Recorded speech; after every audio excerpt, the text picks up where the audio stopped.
Muy buenas tardes. Arrancamos Visión Global con la mirada puesta en ese cierre negativo del viejo continente. Hoy hemos estado viendo caídas generalizadas con un K40 que ha protagonizado los recortes entre las principales plazas bursátiles europeas. El K40 1,27% de recortes. Si miramos al DAX de Frankfurt, 0,42% de descenso en 15.425 puntos. El FTSE, el que menos ha recortado, un 0,15%. Y luego hemos tenido caídas del 0,82% para el MIB del italiano, y en el caso del selectivo español, en el caso de nuestra casa, el IBEX 35, 0,99% de recorte, casi un punto porcentual de caída en 8.798 con un enteros. Casi hemos conseguido salvar los 8.800, pero no lo hemos conseguido. Dentro del IBEX 35 hoy el gran lastre, lo que más ha pesado en el lado negativo, ha sido Naturgy, 11,94% de caída,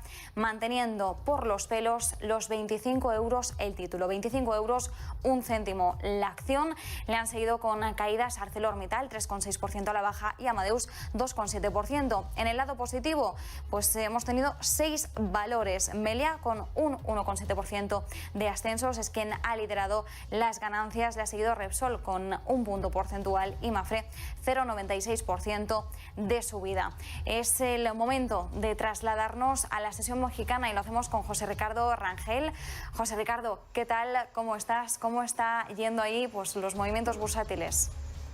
¿Qué tal, Marta? Amigos allá en España. Bueno, pues aquí estamos en terrenos relativamente positivos, con 1,52% a la alza, rozando las 52.500 unidades aproximadamente, 53.000, perdón, unidades. Y bueno, con el dato precisamente económico del día de hoy, que el Instituto Mexicano de Finanzas, de Ejecutivos de Finanzas, un instituto que ya tiene mucho arraigo aquí en México y que conforma a los mayores ejecutivos de finanzas, dio a conocer las perspectivas para 2022, en las cuales ajusta el crecimiento económico de México de 2,7%, lo disminuye a 2%. Entonces esto es preocupante con la situación actual de la economía. Recordemos que ya hemos tenido varios datos, sobre todo en el orden de inversión fija bruta, que pues ha alterado un poco aquí la economía. Por otro lado, el tipo de cambio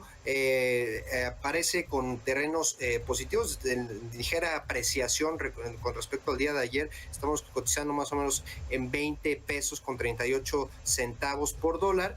Y bueno, los principales empresas que están teniendo las alzas ha sido la parte, sobre todo en la parte de la construcción, que es Grupo Carso con 3,99 a la alza, parte de la industria de 2,67 con Alfa, y la parte de consumo con 2,65 por parte de Bimbo. Esto es interesante, porque tenemos ahí un mix muy adecuado. La parte de Genoma Lab con 0,68 a la baja, son las principales empresas que tienen cotizaciones negativas. Cuervo, la parte de consumo, tequila, industria del tequila, 0,43 a la baja, y Kimberly, la parte de consumo, sobre todo de papel aquí en México, con 0,55 a la baja. Y bueno, vamos a hablar con nuestro invitado, si nos haces los honores, como siempre, Marta.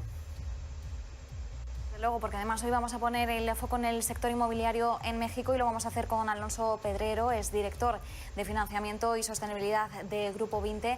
Alonso, muchísimas gracias por acompañarnos estos minutos en Visión Global. Encantado de estar aquí, su auditorio. Alonso, en primer lugar, ponnos en situación, ¿no? Una fotografía general, ¿cómo se encuentra el sector de la vivienda en México? Pues desde el punto de vista del desarrollador, la situación ha puesto a prueba la fortaleza del sector, pero creo que más importante, desde el punto de vista del consumidor, ha habido un cambio sustancial en este rubro. La vivienda ha pasado de ser solo un dormitorio a ser tu casa, escuela, oficina, gimnasio, el área recreativa, y pues le ha dado un nuevo significado a lo que es el hogar, ¿no? Alonso, ¿cuáles son los principales datos que podemos tener en esta industria, sobre todo con las condiciones prepandemia y pospandemia, de acuerdo a la industria de la vivienda en México? Pues mira, es una perspectiva muy interesante. Si lo vemos desde el punto de vista de la oferta, en México estamos pasando de haber construido 700,000 viviendas al año en el 2007 a 300,000 viviendas en el 2015 y cerrar el año pasado con solo 160,000 viviendas. Adicionalmente, es importante notar que el capital es escaso para el desarrollador, no para obtener una hipoteca, pero sí para llevar a cabo la construcción. Adicionalmente, los permisos se han vuelto más restrictivos, la inversión requiere de mayores gastos upfront por temas de urbanización, requerimientos de infraestructura y poner en funcionamiento las vialidades, lo cual lo hace más complicado para accesar a este mercado. De la parte de la demanda, México tiene un bono demográfico envidiable y tiene un déficit de viviendas de entre 8 y 9 millones al día de hoy. Adicionalmente, cada año hay una formación de hogares de 500,000 viviendas, cuando solamente estamos produciendo 160,000 viviendas nuevas. Entonces, esto aunado también al tema de las hipotecas, la cual ha sido el producto financiero más resiliente. De hecho, fue el único tipo de financiamiento que creció durante la pandemia por parte de la banca.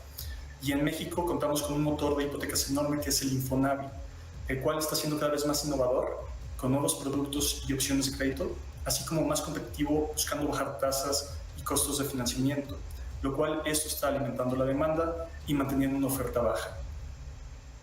Alonso, precisamente la siguiente pregunta va en torno a las fuentes de fondeo de los desarrolladores. ¿Cuáles son las principales fuentes? ¿Cómo se vieron alteradas precisamente con esta?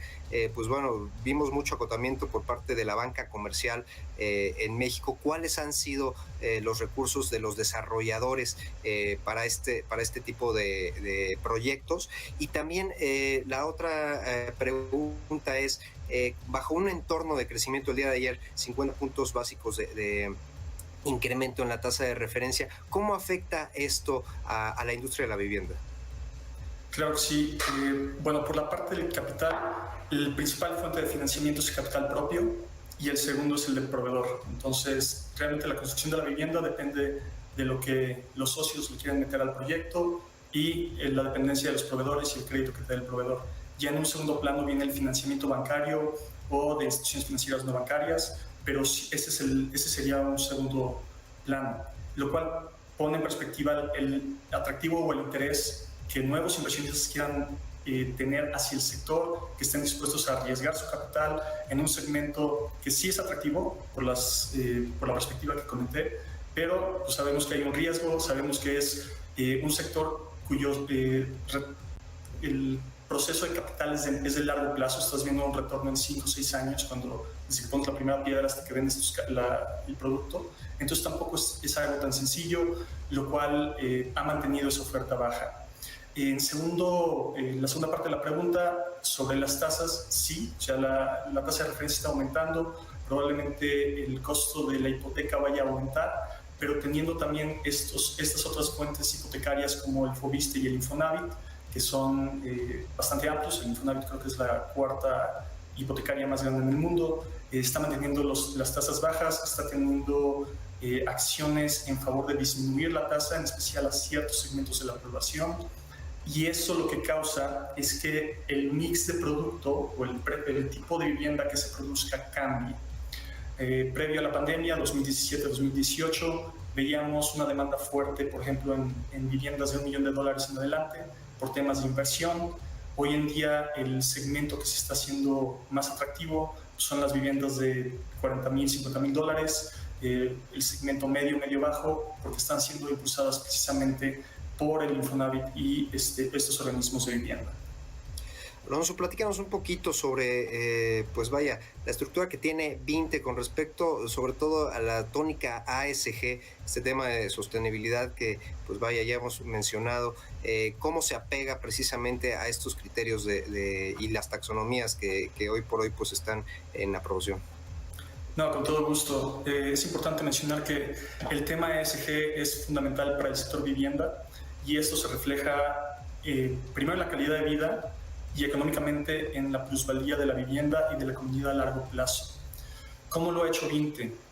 Para Vinte ha sido un proceso de maduración de ya casi una década, trabajando con instituciones financieras globales como el Banco Mundial, el Banco Interamericano de Desarrollo, la Agencia de Desarrollo Proparco, el Banco Alemán KfW, DEG y recientemente el fondo ODS de Dinamarca, administrado por IFU, quienes son socios de Vinte.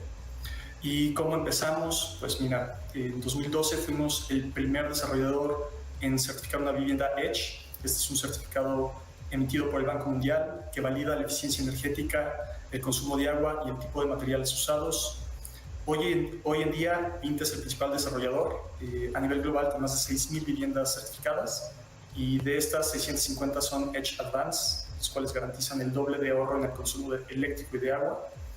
Y adicionalmente hemos hecho un compromiso para la COP26, donde para el 2030 habremos certificado 19.500 viviendas, lo cual esto va a haber representado 81.000 toneladas de CO2 ahorrado, 7 millones de metros cúbicos de agua ahorrado y 4 millones de gigajoules de eficiencia lograda a través de los materiales. Entonces, sí hay un compromiso fuerte por parte de Vinte hacia el tema ASG. Marta, creo que tienes ahí una pregunta, ¿no? Sí, quería aprovechar la ocasión para preguntarle a Alonso cuáles son las perspectivas que tenéis desde Vinte para este año 2022 respecto a los datos actuales, ¿no? Los que tenemos ya sobre la mesa y los outlooks que se están dibujando para el resto del año. Ahora mismo, ¿cómo se está dibujando el futuro a lo largo de 2022 para el sector? Tenemos una perspectiva positiva. Estamos contando con que esta oferta va a continuar deprimida durante varios años. Vinte tiene inventario, tiene reserva territorial, podemos continuar produciendo, lo cual nos va a poner en una posición muy atractiva. Y nuevamente el motor que se tiene por el tema de la hipoteca que alimenta la demanda lo hace muy atractivo. Ya tenemos producto en curso, tenemos planes de expansión y esto pues obviamente nos pone una perspectiva bastante atractiva para Vinte.